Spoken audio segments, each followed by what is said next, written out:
భారతదేశంలో మునుపెన్నడూ లేని విధంగా గత 122 సంవత్సరాలు చూసుకుంటే ఈ సంవత్సరమే ఎక్కువగా హీట్ వేవ్స్ ఉన్నాయని వార్తలు వస్తున్నాయి. హీట్ వేవ్స్ వల్ల నార్త్ ఇండియా బాగా ఎఫెక్ట్ అవుతుందంట. సౌత్ ఇండియాలో కూడా మనం హీట్ వేవ్స్ చూస్తున్నాం. అయితే ఈ హీట్ వేవ్స్ వల్ల ప్రాణ నష్టం, పంట నష్టం ఇలా అనేక నష్టాలున్నాయి. వెస్టర్న్ డిస్టర్బెన్సెస్ రాకపోవటం వల్ల, హీట్ ట్రాపింగ్ వల్ల, వీటన్నిటి వల్ల హీట్ వేవ్స్ వస్తున్నాయి అంటున్నారు. అసలు హీట్ వేవ్ అంటే ఏంటి? అదేవిధంగా హీట్ వేవ్కి సంబంధించి హీట్ వేవ్స్ వస్తే దానికి పర్యవసానాలు ఏం జరుగుతాయి? దాన్ని ఎలా ఆపాలి? ఎందుకంటే ప్రకృతిని ఎవరు చేతులు పెట్టి ఆపలేరు కదా. హీట్ వేవ్స్ కూడా ప్రకృతి ప్రసాదించమే మనకి, మంచైనా చెడైనా. దాంతోపాటు ఈ వెస్టర్న్ డిస్టర్బెన్సెస్ కాన్సెప్ట్ ఏంటి, హీట్ ట్రాపింగ్ అంటే ఏంటి, ఒకసారి అఖిల్ని అడిగి తెలుసుకుందాం. బుద్ధి అఖిల్ది జాగ్రఫీ ఆప్షనల్. తను హీట్ వేవ్స్ కాన్సెప్ట్ గురించి ఇప్పుడు ఒకసారి ఎక్స్ప్లెయిన్ చేస్తారు. అఖిల్, హీట్ వేవ్స్ అంటే ఏంటి, దాని డెఫినేషన్ ఏంటో ఒకసారి చెప్తావా? తర్వాత దాని కాన్సిక్వెన్సెస్ ఏంటి, అసలు హీట్ వేవ్స్ ఎందుకు వస్తున్నాయి? అసలు హీట్ వేవ్స్ని సాధారణ భాషలో వడగాళ్ళని పిలుస్తాం. ఇండియన్ మెట్రలాజికల్ డిపార్ట్మెంట్ హీట్ వేవ్స్ని 2 రకాలుగా నిర్వచించింది. ఒక విధానం ఏంటంటే, సాధారణ భాషలో ఎప్పుడైతే హ్యూమన్ హెల్త్ ఈ హీట్ వేవ్ వల్ల డ్యామేజ్ అవుతుందో దాన్ని హీట్ వేవ్స్ని మనం సాధారణ భాషలో వడగాళ్ళని పిలుస్తాం.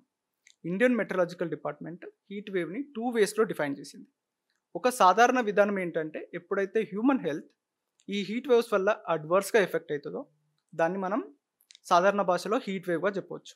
ఇంకొక టెక్నికల్ డెఫినేషన్ ఏంటంటే, ఎప్పుడైతే టెంపరేచర్ అబోవ్ నార్మల్ టెంపరేచర్ కంటే ఎక్కువ వెళ్ళిపోయిందో దాన్ని కొన్ని పారామీటర్స్ బట్టి హీట్ వేవ్గా డిఫైన్ చేసింది. ఈ హీట్ వేవ్ వల్ల 2-3 రకాల ఎఫెక్ట్స్ ఉంటాయి. ఒకటి, హ్యూమన్ హెల్త్ అనేది అడ్వర్స్గా ఎఫెక్ట్ అవుతుంది. ఈవెన్ సమ్ కేసెస్లో ప్రాణ నష్టం కూడా జరగవచ్చు. ఇంకొకటి, అగ్రికల్చర్లో ఈ క్రాప్స్ లాంటి వీట్, మ్యాంగో లాంటి క్రాప్స్, వాటి బర్డ్స్ అనేది ఎర్లీ స్టేజెస్లో డ్రాప్ అయిపోతాయి. సో అందువల్ల వాటి ప్రొడక్షన్ తగ్గిపోయి వాటి ధరలు కూడా పెరిగే అవకాశం ఉంది. హీట్ వేవ్స్ సాధారణంగా వస్తూ ఉంటాయి, బట్ ఈ ఇయర్లో మనం వాటి ఫ్రీక్వెన్సీని ఎక్కువ అబ్జర్వ్ చేస్తున్నాం. వాటికి రీజన్ ఏంటంటే, decrease in coming of western disturbances. ఎందుకు వెస్టర్న్ డిస్టర్బెన్సెస్ తక్కువ వస్తున్నాయంటే, ఎప్పుడైతే టెంపరేచర్ పోలార్ ఏరియాస్లో అండ్ ట్రాపికల్ ఏరియాస్లో ఆ టెంపరేచర్ డిఫరెన్స్ తగ్గిందో ట్రాపికల్ వెస్టర్లీ జెట్ స్ట్రీమ్ అనేది వీక్ అయిపోయింది. సాధారణంగా ఈ ట్రాపికల్ వెస్టర్లీ జెట్ స్ట్రీమే ఇండియాకి వెస్టర్న్ డిస్టర్బెన్సెస్ని తీసుకొస్తుంది. ఈ వెస్టర్న్ డిస్టర్బెన్సెస్ సమ్మర్లో సమ్ వర్షాన్ని కురిపించి టెంపరేచర్ని డ్రాప్ అవ్వడానికి హెల్ప్ చేస్తాయి. బట్ ఈ ఇయర్ మనకు వెస్టర్న్ డిస్టర్బెన్సెస్ తక్కువ రావడం వల్ల హీట్ వేవ్స్ అనేవి మోర్ ఫ్రీక్వెంట్గా అయిపోయినాయి. What is heat trapping? ఇంకొక రీజన్ ఏంటంటే, హీట్ ట్రాపింగ్గా చెప్పబడుతున్నారు. హీట్ ట్రాపింగ్ ఎలా అవుతుందంటే, due to greenhouse gases. ఎప్పుడైతే గ్రీన్ హౌస్ గ్యాసెస్ అప్పర్ అట్మాస్ఫియర్లో ఆర్ లోవర్ అట్మాస్ఫియర్లో అక్యుములేట్ అవుతాయో అప్పుడు అవుట్ గోయింగ్ సోలార్ రేడియేషన్ని అవి ట్రాప్ చేసి అదే అవుట్ గోయింగ్ సోలార్ రేడియేషన్ని అగైన్ ఎర్త్ సర్ఫేస్ పైనకి రిఫ్లెక్ట్ చేస్తాయి. సో ఈ ఫినామినా వల్ల ఎర్త్ సర్ఫేస్ టెంపరేచర్ ఎక్కువ అయిపోయి హీట్ వేవ్స్ అనేవి మోర్ ఫ్రీక్వెంట్గా వస్తాయి. Very good Akhil. ఓవరాల్గా అయితే ప్రాణ నష్టం, పంట నష్టం, అంతేకాదు జనరల్గా హీట్ వేవ్స్ అనేది ఎక్కువ ట్రాపికల్ కంట్రీస్లో ఉండే కాన్సెప్ట్ కదా. దానివల్ల ప్రజలు సమ్మర్ సీజన్లో ఎక్కువ ఇబ్బంది పడిపోతూ ఉంటారు. హీట్ వేవ్స్ వల్ల వీళ్ళు ఎక్కువ బయటికి రాకపోవడం, స్కూల్స్ కూడా మనం చూస్తే పొద్దున్నే 11 కల్లా స్కూల్స్ కంప్లీట్ చేసేస్తున్నారు, క్లోజ్ చేసేస్తున్నారు, సమ్మర్ హాలిడేస్ ఇస్తున్నారు, ఇవన్నీ కూడా. సో హీట్ వేవ్స్ అనేవి నార్త్ ఇండియాలో, నార్త్ ఈస్ట్, నార్త్ వెస్ట్ అన్ని చోట్ల ఎక్కువ ఉన్నాయి. సదరన్ ఇండియాలో కూడా వచ్చేస్తున్నాయి. సో దీనివల్ల నాకు ఇంకొక ఆలోచన అనమాట.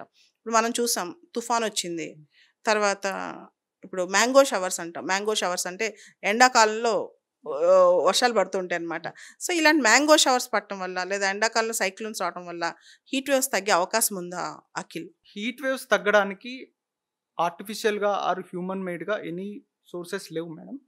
We can plant more trees and we can reduce global green house gases.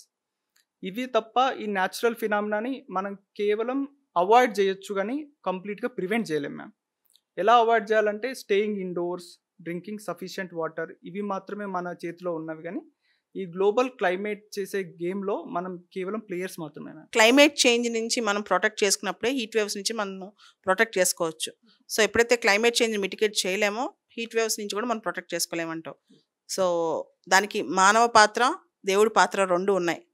So కాబట్టి హీట్ వేవ్స్ నుంచి ప్రస్తుతం అయితే టెంపరరీ సొల్యూషన్ మనం జాగ్రత్తగా ఉంటామే. పర్మనెంట్ సొల్యూషన్ అనేది క్లైమేట్ చేంజ్ ఎఫెక్ట్స్ను మిటిగేట్ చేసుకోవడానికి మోడీ గారు COP26 గ్లాస్గోకి వెళ్ళి చెప్పారు కదా, పంచామృత్ ప్రామిస్.